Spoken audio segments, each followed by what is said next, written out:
wabarakatuh. Perkenalkan, nama saya Rosa Pamalasari dengan NPM 10090320127.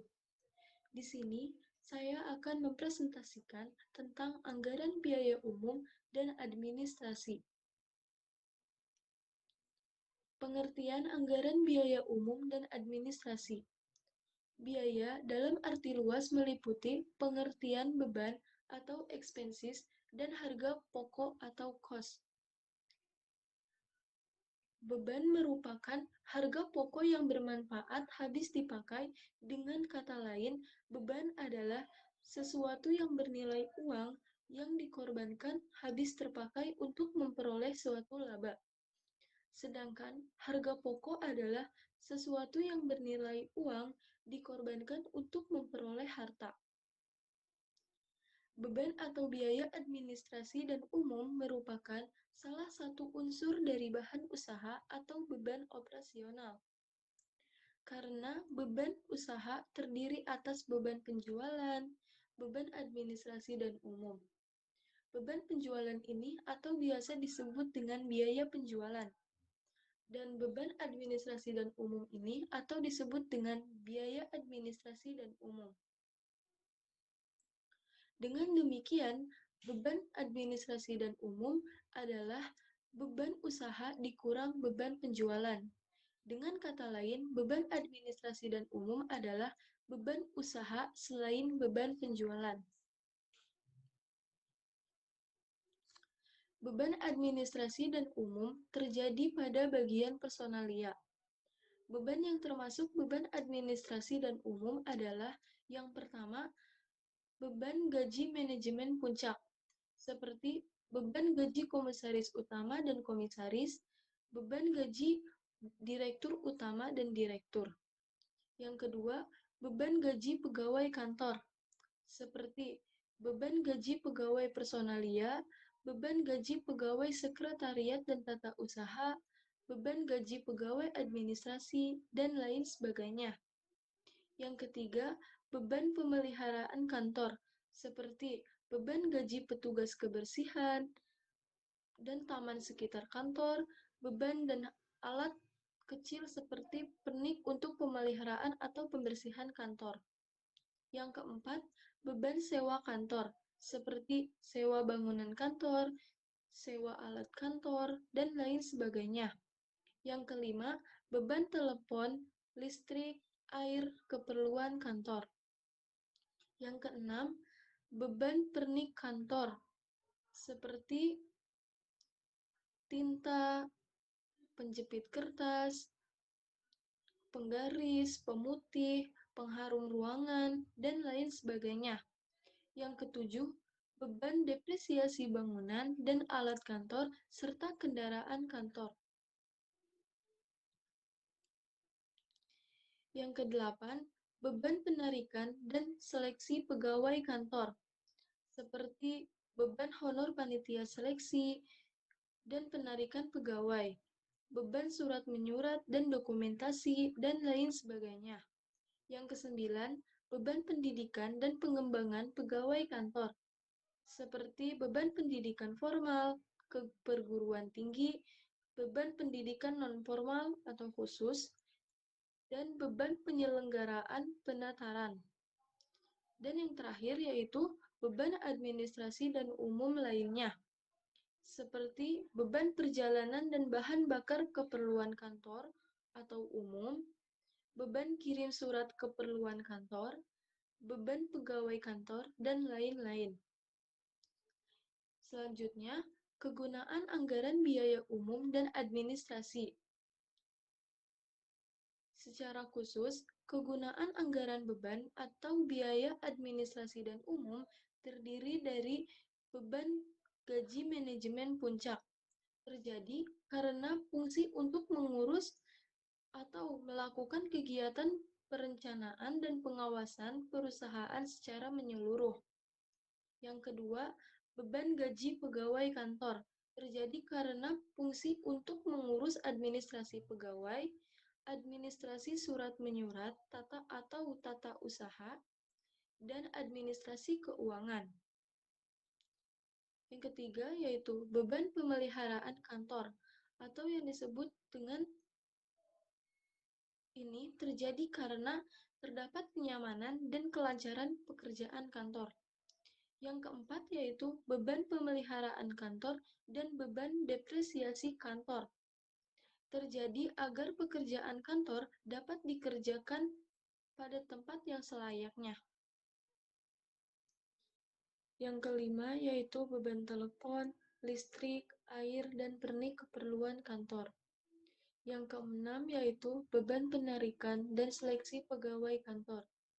Terjadi agar pegawai yang diperlukan, yang berkualitas, dan dapat memajukan perusahaan, sehingga perusahaan dapat berjalan dengan baik.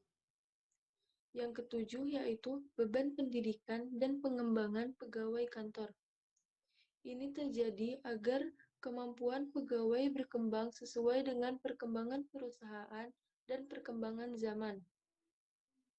Selanjutnya, faktor yang mempengaruhi penyusunan anggaran biaya administrasi. Dalam menentukan depresiasi, antara lain ada 3 faktor yang perlu dipertimbangkan. Yang pertama, harga pokok. Yang kedua, nilai sisa. Yang ketiga, nilai masa manfaat. Yang pertama yaitu harga pokok. Harga pokok adalah sesuatu yang bernilai uang dikorbankan untuk memperoleh harta. Yang kedua, nilai sisa merupakan estimasi dari nilai aktiva di akhir masa manfaatnya.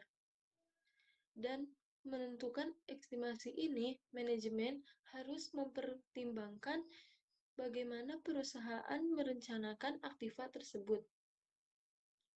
Yang ketiga, masa manfaat. Masa manfaat merupakan estimasi unsur produktif aktiva yang kita harapkan. Masa manfaat ini dapat dinyatakan dengan tahun, unit aktivitas, dan unit output.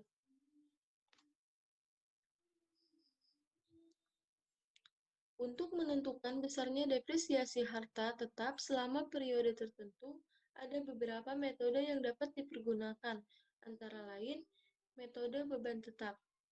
Metode beban tetap terdiri atas metode garis lurus dan metode jam kerja atau metode jam jasa. Metode garis lurus, rumusnya yaitu depresiasi sama dengan harga pokok dikurangi nilai residu dibagi masa manfaat. Dan yang kedua, metode jam kerja atau metode jam jasa. Rumusnya yaitu depresiasi sama dengan harga pokok dikurangi nilai residu dibagi jumlah jam. Yang kedua yaitu metode beban berkurang. Ini bahwa aktiva yang baru dapat digunakan dengan lebih efisien, dengan tingkat kapasitas yang besar, dan semakin lama semakin menurun. Yang ketiga yaitu metode beban variabel. Metode beban variabel terdiri atas metode hasil produksi dan metode satuan jasa.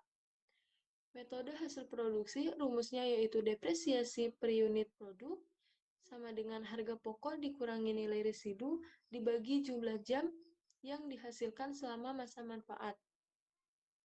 Selanjutnya, metode satuan jasa dengan rumus depresiasi per satuan jasa sama dengan harga pokok dikurangi nilai residu dibagi jumlah satuan jasa selama masa manfaat. Yang keempat, metode beban bertambah. Metode beban bertambah ini sama seperti dengan bunga majemuk. Metode ini lebih cocok bila aktiva tetap yang dibeli bersumber dari bank dengan bunga menjemuk. Beban depresiasi dengan bunga menjemuk yaitu rumusnya harga perolehan dikali 1 dibagi 1 plus IN min 1. Keterangannya yaitu N sama dengan umur aktiva, I sama dengan tingkat bunga. Selanjutnya, penyusunan anggaran biaya umum dan administrasi. Dalam penyusunan anggaran beban administrasi dan umum, terlebih dahulu, manajer umum mengumpulkan data yang berkaitan dengan beban administrasi dan umum. Data tersebut dapat diperoleh pada bidang personalia, bidang kesekretariatan, bidang tata usaha, bidang kerumah tanggaan, dan bidang keuangan. Setelah semua data ini terkumpul, kemudian kita harus menaksir dan menghitung kembali untuk menyusun anggaran beban administrasi dan umum tersebut, sehingga rincian atau susunannya jelas dan tepat. Selanjutnya, penyusunan anggaran rugi laba. Penyusunan anggaran rugi laba ini yaitu ada penyusunan anggaran operasional, tujuannya yaitu untuk menyusun anggaran rugi laba. Sebagai ilustrasi, penyusunan anggaran rugi laba, saya menggunakan data PT Unggah triwulan 1 tahun 2017, yaitu jualan 10.000 ton dikali 50 yaitu 500.000, harga pokok barang terjual yaitu 10.000 ton dikali 10 yaitu 100.000, laba kotornya yaitu 400.000. 400.000 ini terdapat dari 500.000 dikurangi 100.000. Beban penjualannya yaitu 198.300 dan beban administrasi umumnya yaitu 181.625. Sehingga beban usahanya yaitu 379.925. Itu terdapat dari jumlah beban penjualan ditambah dengan beban administrasi umum. Sehingga laba usahanya yaitu 20.075. Laba usaha ini terdapat dari laba kotor dikurangi beban usaha. Pajak 10% dikali 20.075 yaitu 2007. Laba bersihnya yaitu 18.068. Laba bersih terdapat dari 20.075 dikurangi 2007. Sekian dan terima kasih presentasi dari saya. Wassalamualaikum warahmatullahi wabarakatuh.